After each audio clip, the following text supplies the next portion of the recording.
Later, Detective Akam says Gable came close to admitting he knew something about the Frankie killing. We don't want casinos operating in this state with the seal of the state of Oregon on the machines. The path wanders through here just like you're in the real rainforest. You can see the little pockets up here in the pavement. There's going to be more plants in there, so you can really get lost. Good evening, I'm Lars Larson. This is Newswatch, a weekly recap of the top news stories from the Pacific Northwest. The defense put its star witness on the stand this week in the Butterfield-Gonzalez murder trial in Hillsborough. He's a well-known forensic pathologist who says Katie Gonzalez Butterfield did not die from child abuse. Florence Jonick has been covering the trial. William J. Brady, B-R-A-D-Y. Former state medical examiner Dr. William Brady today punched a hole in the state's case against Bruce Butterfield and Sarita Gonzalez. Brady says he can't determine what caused the death of the couple's 2-year-old daughter, Katie, but it wasn't child abuse, as the state alleges. I would not say that she died as a result directly of a beating. This child's death is clearly in some way related to head injuries. I believe that the cause of those head injuries arguably are multiple, and I would not say that, in my opinion, she died as a direct result of a beating. Brady says 2 common symptoms of the battered child syndrome were missing from Katie's body: burns and broken bones. But he admitted the child had been hit.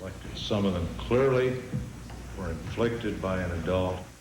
The state has presented medical evidence showing the child died as the result of child abuse and was hit possibly hundreds of times on the head, stomach, and buttocks. Butterfield allegedly beat the girl, while Gonzalez, a pediatrics nurse, allegedly knew about it but failed to intervene.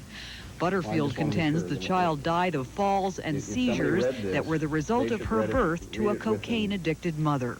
He told me that the child had a seizure that lasted approximately 1 minute. Pediatrician Dr. David Porter says he received a call from Bruce Butterfield 4 days before Katie died. He was concerned sounding. The thing that struck me the most was how calm he was. In my experience over the past 15 years, most people when they call regarding their child having had a convulsion, they are usually quite distraught and upset. Dr. Jack Shunk, the Butterfield family physician, said the long-term effects of cocaine addiction at birth are not known. Shunk testified earlier that he initially thought the cause of death was seizures, but later changed his diagnosis to child abuse after looking at the autopsy pictures. Butterfield is expected to testify tomorrow. In Hillsborough, Florence Jonick, the 10 o'clock news. This week, prosecutors put 2 former aides of Oregon Corrections Director Michael Frankie on the stand in the murder trial of Frank Gable. Gable is accused of killing Frankie outside his Salem office more than 2 years ago. Jim Marr filed 2 reports on the trial Monday and Tuesday. I had formed a conclusion in my mind. Michael Frankie's second in command testified that his boss was under heavy political and professional pressure at the time he was killed. Dick Peterson, Frankie's director of institutions, told jurors that public pressure, along with a failing marriage and financial problems, caused Frankie to pay less attention to his job. I'm a long-standing bureaucrat in the state of Oregon, having been a superintendent since 1966.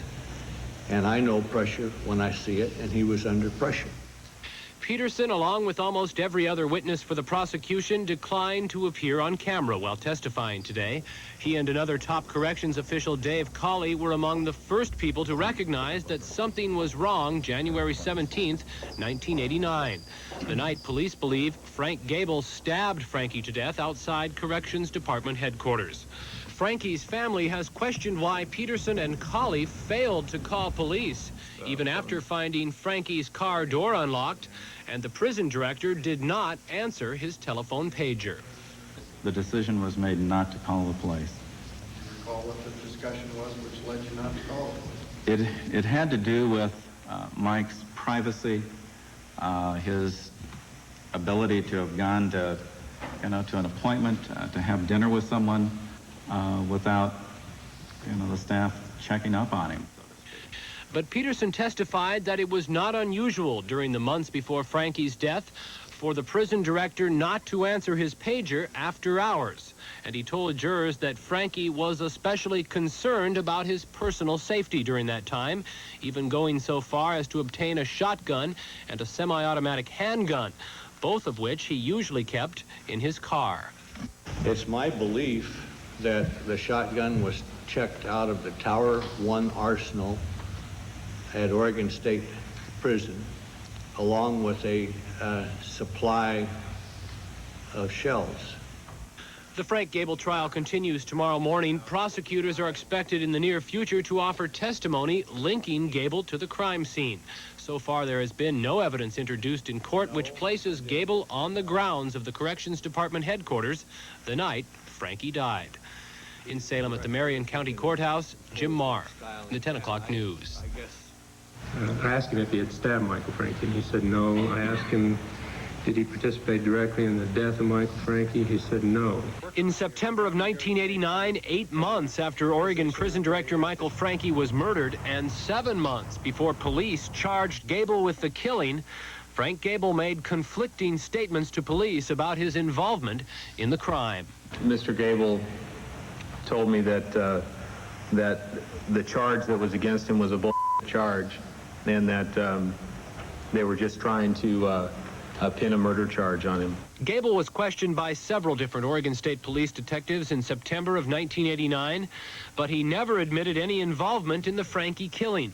But he did tell police he thought it was a professional hit. Gable was later jailed that night for an outstanding assault charge, and after telling one officer he felt like committing suicide, detectives re-interviewed Gable about 1 o'clock in the morning the next day. Oregon State Police Detective Frederick Acom says Gable broke down and began crying, saying he didn't want to return to prison. He put his hands on his face in this fashion. He slid down the wall until he was in a fetal position on the floor. He was like this with his face buried in his knees and all doubled up on the floor. I got down on one knee. I put my hand on his back. I said, Frank, it's all right, get it out, whatever it is. He just kept saying over and over, I just know they're going to roast me or fry me for this. Later, Detective Acom says Gable came close to admitting he knew something about the Frankie killing, telling Acom only me and God know who killed Frankie. I said, hold it, back up there. Frank puts his arms on the table in front of him like this. He leans forward like he realized what he had said. Puts his face down on his arms like this. He turns and talks out, looks out the corner of his eye at me. I was on the left side of him. He says, yeah, me and God. Testimony in the Frank Gable aggravated murder trial resumes tomorrow morning at 9 o'clock. In Salem at the Marion County Courthouse, Jim Marr, the 10 o'clock news. Rip City Diner has been given a very different kind of reception by Blazer management, ordered to change the name or be taken to court. The Blazers claim Rip City and Red Hot and Rollin' are common law trademarks, which became the Blazers' property the first time they were used in connection with the team.